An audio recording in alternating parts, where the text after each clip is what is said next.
रहा है ना।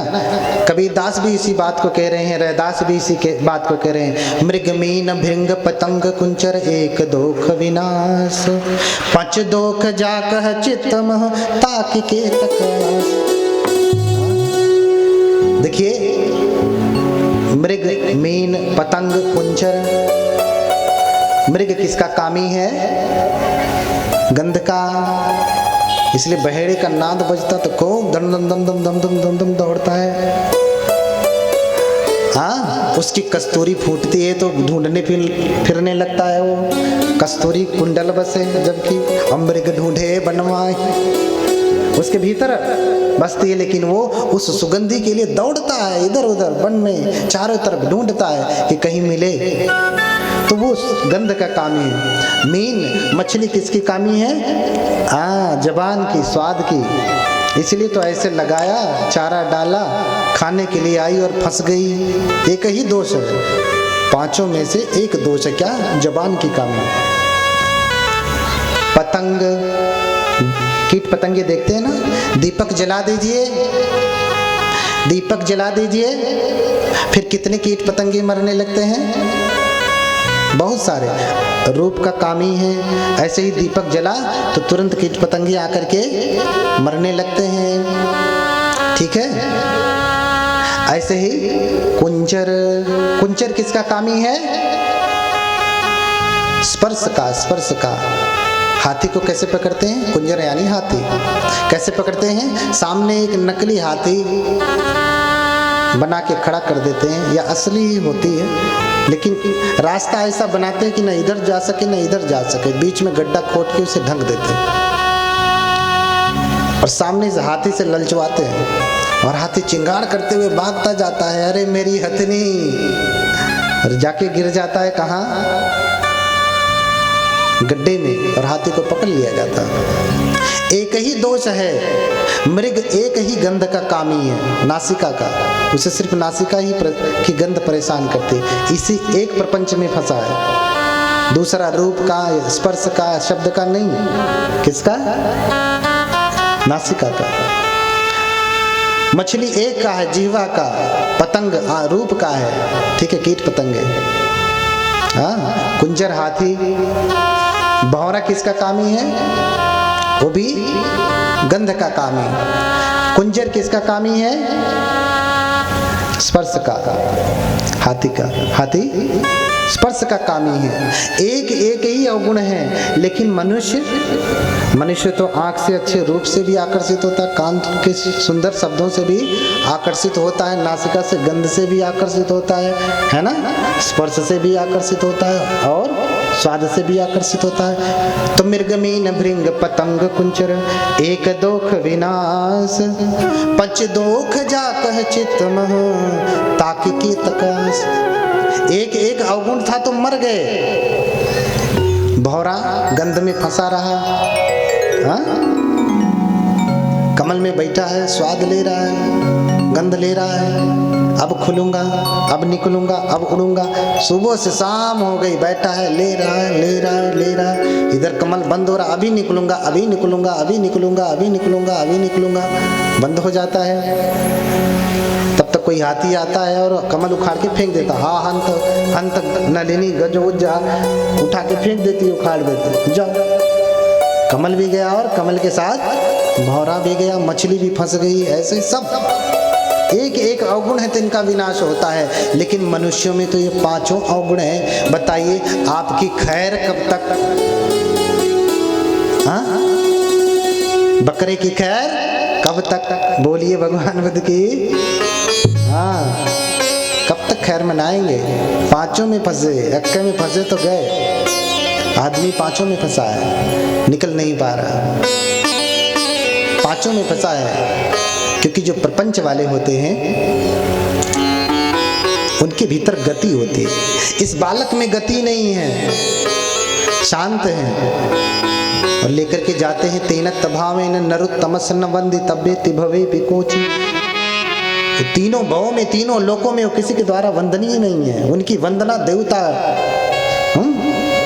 सुर नरार्चित पाद पीठम, उनका पैर तो देवताओं और मनुष्यों के द्वारा खुद ही पूजित है। सौदोदनी सुर नरार्चित पाद पीठम, कहा कि सौदोदनी, सौदोदन के जो पुत्र हैं उनका पैर तो देवताओं और मनुष्यों के द्वारा पूजित है। इसलिए कहा सत्ता देव मनुष्याना बुद्धो भगवती, वो भगवान क्या है? सत्ता है, देवताओं और मनुष्यों के गुरु हैं।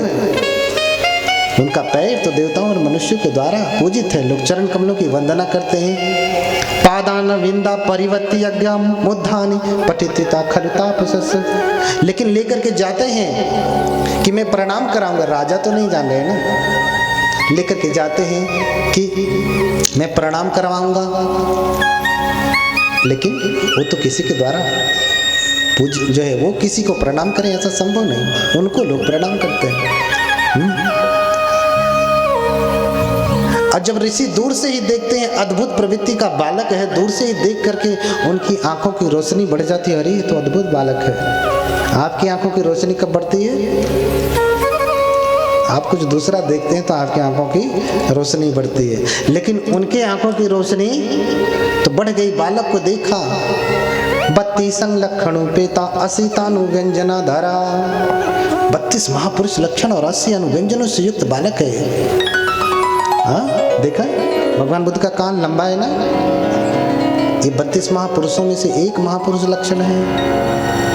उनका पैर जो है, उनका हाथ घुटनों तक जाता है। खड़े हो जाए तो सीधे सीधे खड़े रह करके घुटने को छू सकते हैं। आप छू सकते हैं? खड़े होकर छू के देखिएगा, नहीं छू सकते, कतई नहीं छू सकते आप। तो भगवान बुद्ध के 32 महापुरुष लक्षण है। मुझे समय मिला तो अवश्य मैं इसकी व्याख्या करूंगा। उनके पैरों में तो चक्र हैं, चक्रवरन की तरह सुपादो लक्षण चिंचित पुण्य शरीरों, पूरे शरीर में तो लक्षण भरे पड़े हैं, पैरों में चक्र हैं। कितनी महिमा बताऊं उनकी, बहुत। और दूर से ही जब ऋषि देखते हैं, तेन तभा में नरुत्तमस नवंदितव्यति भवे भी पोची, वो जान गए कि ये किसी के द्वारा वंदनीय नहीं है, मुझे ही वंदना करना चाहिए। क्यों? क्योंकि अगर नहीं किया तो मुद्धा फले ये खलु तापसस पग गई सो अंजलि उत्तमस, अगर नहीं प्रणाम किया तो मेरा सिर 7 टुकड़ों में फट जाएगा। इसलिए पहले ही उठ के खड़े हो जाते, हाथ जोड़ कर कह रहे महाराज लाइए बालक को। हाँ, इतनी महिमा। मुद्धा फले खलु तापसस पग्गह्य सो अंजलि उत्तमस, हाथ जोड़ करके खड़े हो जाते हैं। हाँ, और जब राजा देखता है कि ये अद्भुत दृश्य चल रहा है कि जिसे प्रणाम करने के लिए लोग दूर दूर से आते हैं, वो स्वयं मेरे पुत्र को प्रणाम कर रहे हैं, जरूर ये मेरा बालक दिव्य विभूति है, दिव्य बालक है। इसलिए ऋषि ने तो प्रणाम किया ही, राजा ने भी प्रणाम किया पहली बार, दूसरी बार भी प्रणाम करते हैं। वो प्रसंग आइए तब बताता हूँ। ये पहली बार का प्रणाम है जब राजा ने स्वयं अपने पुत्र को प्रणाम किया, सिद्धार्थ को प्रणाम किया। मुनि देखते हैं तो पहले हंसते हैं फिर रोते हैं। हंसहि महामुनि प्रथम ही जानो, हंसहि महामुनि प्रथम ही जानो। हाँ, हंसहि महामुनि प्रथम ही जानो, महामुनि प्रथम जानो। पादारविंदा करी सगरहि मानो, पादारविंदा करी सगरहि मानो।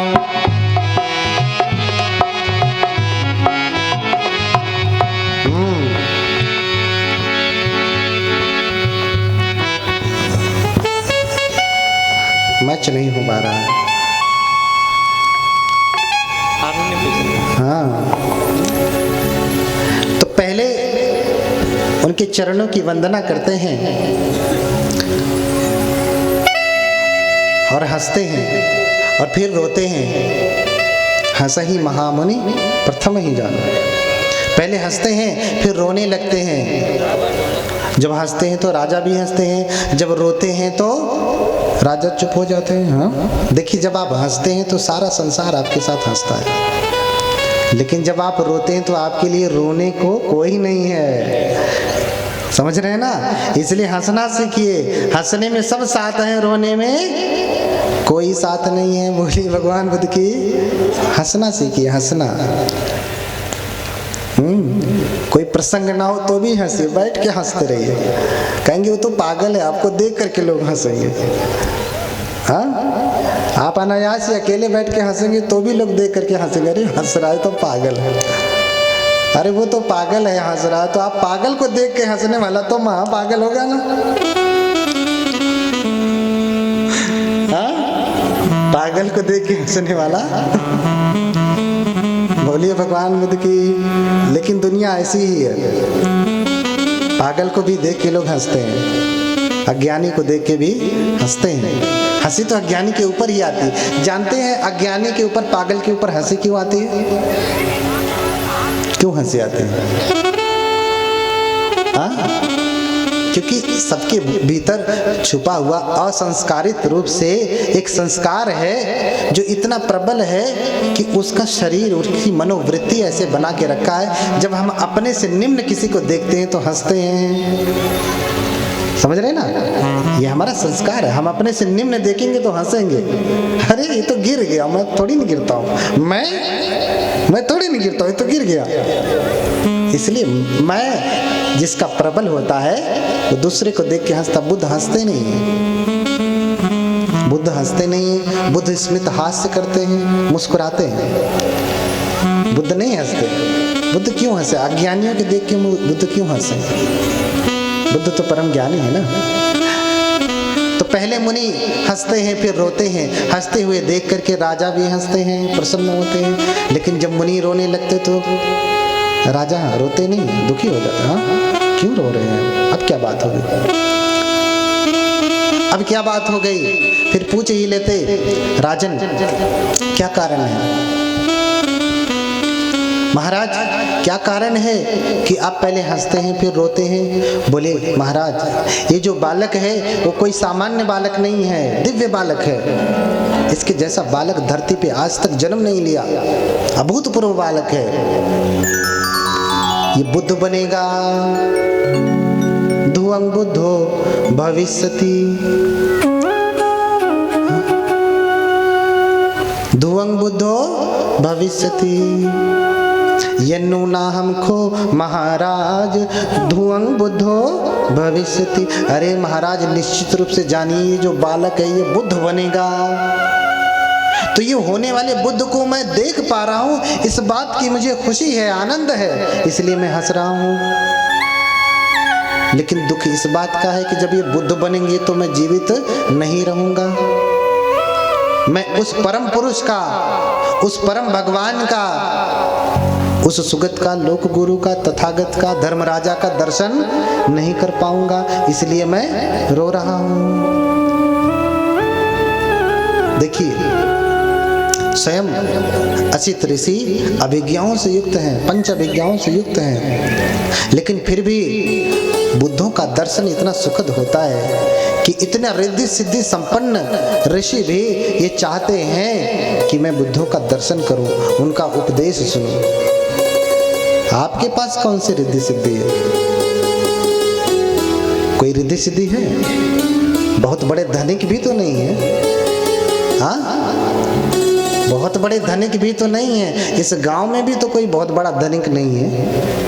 लेकिन असित ऋषि इस बात से दुखी हैं कि जब ये बुद्ध बनेंगे, जब ये धर्मोपदेश करेंगे, मैं इनके उपदेश को सुन नहीं पाऊंगा।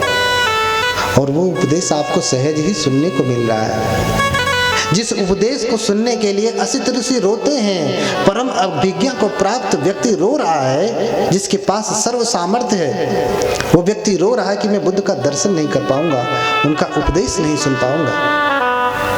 आपको सहज ही वो प्राप्त है, लेकिन आपको कोई गम नहीं। हाँ, आपको कोई गम नहीं। क्यों? क्योंकि जमाना हमसे है, जमाने से हम नहीं, इसलिए आपको कोई गम नहीं। क्या हम जाएंगे वहाँ, उपदेश सुनने जाएंगे, इतना बढ़िया उपदेश होगा। अरे हम सब जानते हैं। अरे जो बुद्ध के बारे में नहीं जानते उनकी बात तो समझ में आती है। जो अपने आप को बुद्ध का अनुयायी कहते हैं, वैज्ञानिक बने बैठे हैं, तो भैया कुछ विज्ञान की बात सीख लो कि कैसे, वो कौन सा विज्ञान है, वो कौन सा यंत्र है, वो कौन सा केमिकल है जिसे प्राप्त करके तुम बुद्ध हो जाओगे। है कोई? और कौन सी इंजेक्शन है, कौन सा इंजेक्शन है, कौन सी दवाई है जिसे लगा दिया जाए आप बुद्ध हो जाएंगे? कुछ है ऐसा? नहीं। अगर ऐसा होना होता तो सभी वैज्ञानिक आज तक बुद्ध हो गए होते। बड़े बड़े वैज्ञानिक हैं, देखो बड़े बड़े वैज्ञानिक हैं, आज तक बुद्ध नहीं हुए, और हमारे लोग कहते वैज्ञानिक बनते फिरते हैं।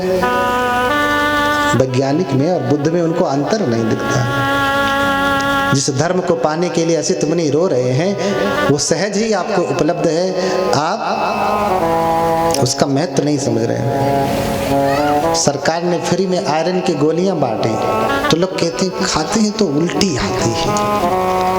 वही जब पैसे से खरीद के लाएंगे तो वही सेम फॉलिक एसिड खाएंगे तो फिर उल्टी पैसे से खरीद के आए ना। हाँ?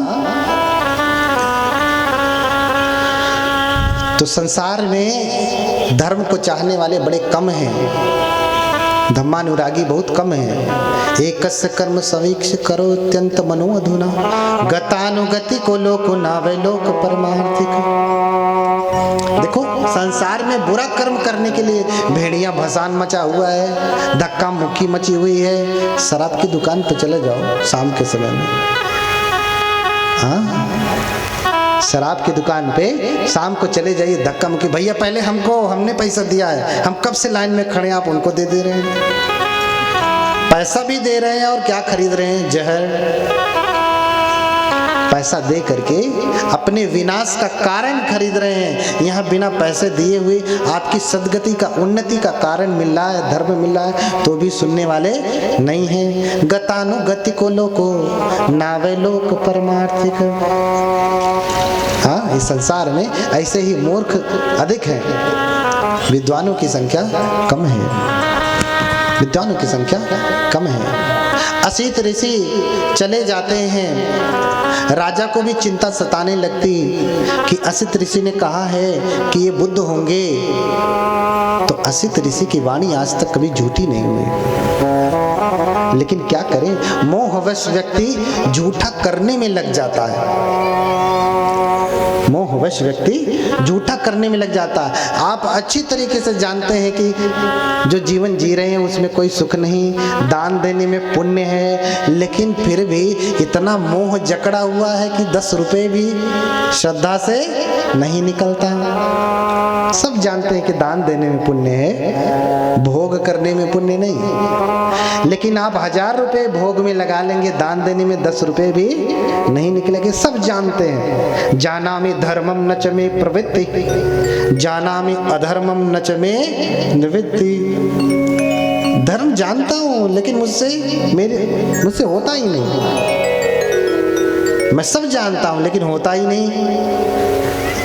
हाँ, अधर्म भी जानता हूं कि ये बुरा है, अधर्म भी जानता हूं कि ये बुरा है, लेकिन मैं उससे निकल नहीं पा रहा।